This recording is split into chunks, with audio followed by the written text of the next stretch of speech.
Alô, meus amigos, muito obrigado pelo apoio.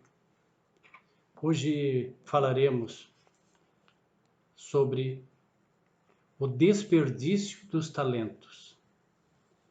E é uma citação objetiva direta a uma parábola do Mestre Jesus Cristo,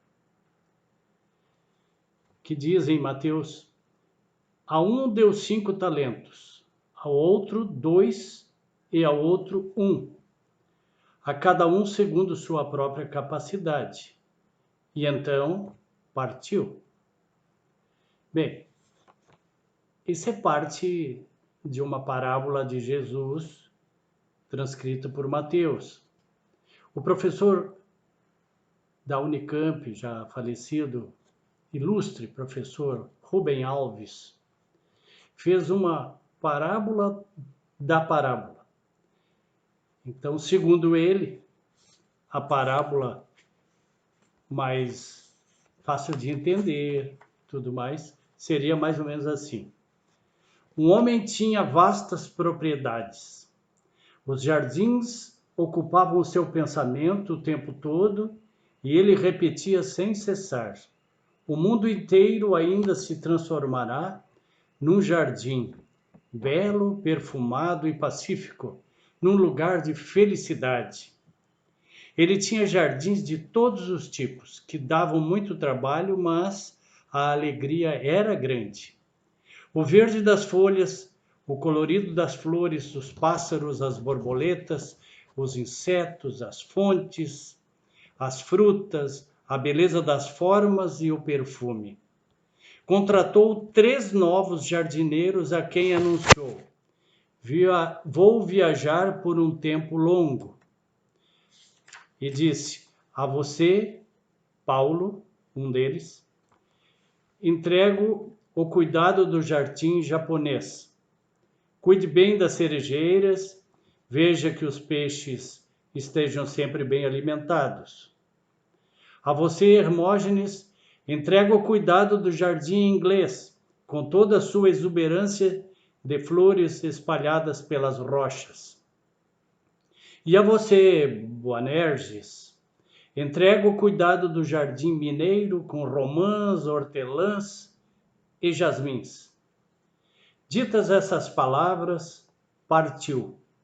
Paulo e Hermógenes trabalharam muito e com alegria, mas Boanerges, quando viu o jardim mineiro, disse: cuidar de jardins não é comigo, é demasiado trabalho. Trancou então o jardim com um cadeado e abandonou-o. Passados muitos dias, voltou o Senhor, ansioso por ver os progressos. Paulo, feliz, mostrou-lhe o jardim japonês, que estava muito mais bonito do que quando o recebera. Hermógenes mostrou-lhe o jardim inglês, repleto de cores e flores. O senhor do jardim ficou muito feliz e sorriu. Foi a vez de Boanerges. Ah, Senhor, preciso confessar, eu menti quando me contratou. Não sou jardineiro. Os jardins dão-me medo. Tenho medo das plantas, dos espinhos, das lagartas, das aranhas. As minhas mãos são delicadas, não são próprias para mexer na terra, essa coisa suja. Mas o que me assusta mesmo é o fato de as plantas estarem sempre a transformar-se. Crescem, florescem, perdem as folhas. E continuou Boanerges: cuidar delas é uma trabalheira sem fim. Por mim, todas as plantas e flores seriam de plástico, e a terra estaria coberta com cimento, pedras e cerâmica, para evitar a sujeira. As pedras dão-me tranquilidade. Elas não se mexem. Ficam onde são colocadas. Como é fácil lavá-las com esguichos e vassoura. Eu não cuidei do jardim, mas tranquei-o com um cadeado para que não o invadisse. E com essas palavras entregou ao senhor dos jardins a chave do cadeado, muito triste, disse: esse jardim está perdido. deverá ser todo refeito. Paulo e Hermógenes, vocês ficam encarregados de cuidar também deste jardim. Quem já tinha jardins ficará com mais jardins. E continua o Senhor: e quanto a você, Boanerges, respeito o seu desejo. Não gosta de jardins, vai ficar sem jardins. Gosta de pedras. Então, de hoje em diante, irá quebrar pedras na minha pedreira. Ora, nós temos que entender o modo figurado, porque é uma parábola. O Senhor dos Jardins é o nosso Criador, e nós somos esses jardineiros. Quem muito recebe pela contabilidade divina, mais terá de dar. Ou seja, como diz Jesus, a quem muito é pedido, muito será, ou melhor, a quem muito é dado, muito será pedido. Aquele que tem, mais será dado, e aquele que não tem, até o que pensa ter, ser-lhe-á tirado. Tal comentário de Jesus necessita ser associado à conquista de valores espirituais e não de posses passageiras. Quem tem grande potencial, ou seja, um elevado talento, intelecto, moral, terá mais condições de desenvolver obras de maior envergadura para o avanço espiritual, ao mesmo tempo seu e da sociedade. As pedras e as pessoas, óbvio que quando se depara com uma pedra, é muito mais fácil lidar com ela do que com uma pessoa. Como é mais fácil lidar com um cão, que sempre aprova tudo que se faz, do que com uma pessoa. Então, o desperdício dos nossos talentos, eles estão embutidos nessa mensagem maravilhosa, nessa fábula, porque as plantas crescem e dão trabalho. Olha a parábola, olha a analogia com o próprio crescimento humano através das fases biológicas, que a pessoa dá trabalho, ou seja, incomoda. Mas incomoda a quem não tem uma compreensão do mundo. Depois de termos a compreensão do mundo, não é que vamos aceitar tudo, mas temos mais condições de entender o que se passa. A gente vê nesse procedimento do Boanerges, que é o terceiro, o que botou um cadeado no portão, não é? Enterrou seu talento. Numa clara analogia à própria parábola do mestre de enterrar o talento, ou seja, não ganhou nada com que lhe foi conferido. Tudo isso é muito figurado, temos que entender de uma maneira espiritual e não de posses materiais dentro de um materialismo que hoje graça ao mundo. O medo que paralisa é um dos fatores que nós desperdiçamos nossos talentos.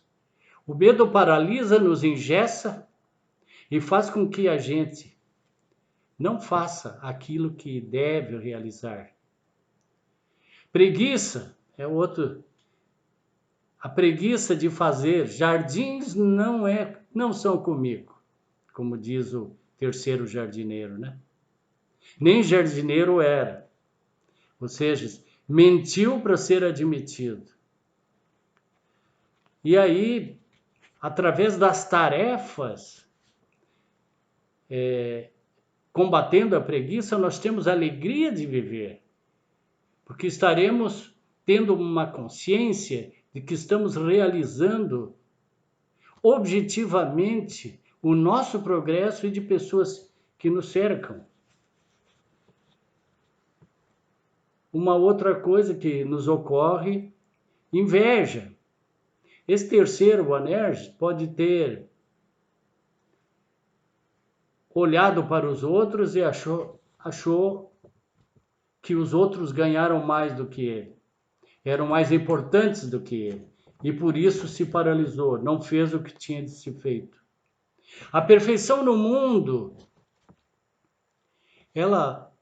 no mundo em que a gente vive, ela é uma ilustre desconhecida, porque perfeição é para mundos ditosos, mundos felizes, bem diferente do nosso, que ainda sofre com a imperfeição. A imperfeição moral nos leva à infelicidade. E o desperdício dos nossos talentos faz com que nós deixamos de realizar aquilo que é mais importante na gente. Nos aprofundar nos diversos estágios da nossa vida, dentro das nossas condições pessoais, sociais, e ver aquilo que nós podemos realizar em prol das outras pessoas. A cobiça, a inveja, são fatores muito graves de uma trajetória espiritual, e a comparação com aquele que tem mais, ou aquele que na nossa percepção é mais dotado de talentos do que nós. Nós nos enrijecemos, nós paralisamos por uma série de coisas que vimos, raiva, medo, acha que foi injustiçado, vitimismo, e ingressamos num mundo, muitas vezes até sem volta nessa experiência desse momento, num campo ilusório e que não nos trazem só decepção, porque está ancorado num materialismo consumista e que não nos traz satisfação, nos traz alegrias efêmeras, fugidias, e que logo vem de novo aquela sensação de estar faltando algo. Diz uma pesquisa americana que, enquanto aguardavam num consultório médico, lá nos Estados Unidos, algumas senhoras foram testadas, obviamente com a sua permissão, com eletrodos e tal, para saber quais os impulsos cerebrais, neuronais, diante de evidências que iriam viver. Assim que instalaram o equipamento, distribuíram a elas revistas, dessas que existem em qualquer consultório, né? E salas de espera, de modo geral. Folheando as revistas, começaram a ver padrões de beleza muito longe da sua percepção pessoal. E começaram a pensar assim: isso que é homem bonito, e a comparação era inevitável, óbvio. Isso que é casa linda, olha só que carro, tudo lindo, maravilhoso, e eu não tenho isso. Dizem as pesquisas, 19 minutos, não sei quantas eram, imagino umas 8 ou 10, todas estavam em estado depressivo, todas sem exceção. Então vejam o apelo do materialismo, do consumismo para as pessoas que têm dificuldade de se colocar nesse mundo e que trafegam nesse mundo sem ter a mínima ideia de quem é. Os talentos que nós temos, eles são muitas vezes sufocados. E sufocados como? Por nós próprios, por preconceitos, por dificuldades de toda ordem que nos deveriam impulsionar para a frente. E nos travam, nos engessam. E caímos no vitimismo. A figura da vítima, num processo assim, é muito cômoda. Afinal, alguém que se julga vítima vai dizer: não preciso fazer nada, não vai dar certo mesmo. Está todo mundo contra mim, o mundo é contra mim. E, na verdade, é essa pessoa que é contra ela própria. Para nos dar um avanço mais rápido na nossa vida, temos que buscar o novo, a novidade, dentro das congruências que trazem a espiritualidade traz. Buscar o novo, a juventude pode ser permanente e independente da idade biológica, porque tudo é um processo. Há muitos jovens que já são velhos e há muitos idosos que são jovens, porque pensam de uma maneira mais aberta, entendendo o mundo com mais facilidade.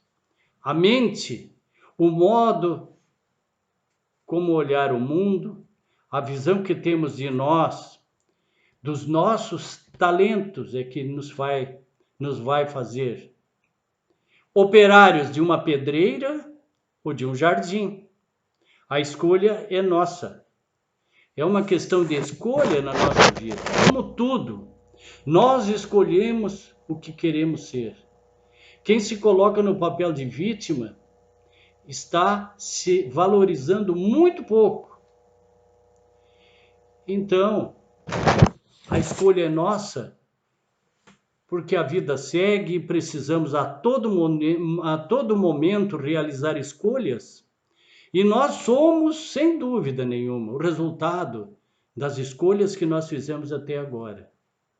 Não há necessidade de nós consultarmos uma pitonisa, um oráculo, um vidente para saber como será o nosso futuro.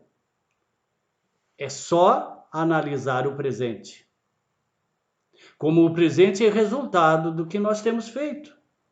Pode não estar muito bom, certo? Pode não estar muito bom como nós gostaríamos, mas podemos realizar um final diferente, baseado no Evangelho de Jesus, baseado na luz, na harmonia, no amor, que parece uma coisa tão difícil.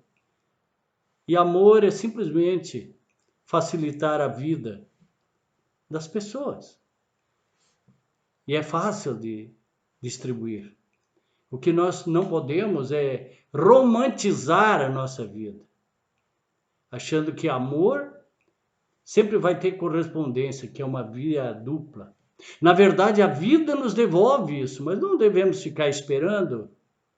A vida nos devolve tudo que damos a ela. Amor, alegria, tudo aquilo que distribuímos para as outras pessoas é a nossa vida. E assim será sempre. Muita luz, muita paz. Que o Evangelho de Jesus ilumine os caminhos de todos vocês e dos seus familiares. Muita luz, muita paz.